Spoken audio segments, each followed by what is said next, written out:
Magandang araw po sa inyo lahat. Ako po si Chopilo Aviles Jr. Taga Baras po ako. Dito po kayo sa bahay ng... Ngayon po kasi May 1. Madaling araw po, nasunog po yung buong bahay namin. Wala po kaming natira kahit anong gamit. Hindi po ako marunong nito, sinubukan ko lang po kasi hihingi po ako ng tulong sa mga maawa. Naubos po kasi yung gamit namin. Kung sino po yung may magandang loob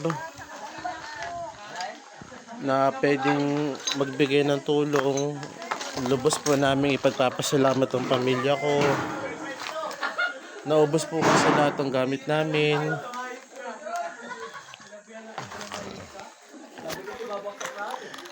Ilalagay ko po sa description ng video na to yung Paymaya ko po sa bank account ko po.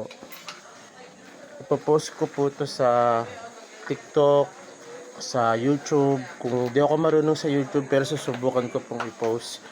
Kung sino man po ang maaawa, pwede nyo po akong i-message para masigurado nyo pong sa amin na pupunta ang tulong na ibibigay po ninyo. Nagpapasalamat po ako in advance. Salamat po, sana po kawaan tayong lahat ng Diyos. Mag-iingat po tayo, sobrang init ngayon. Sobrang prone lahat ng bahay sa sunog. Sige, salamat po.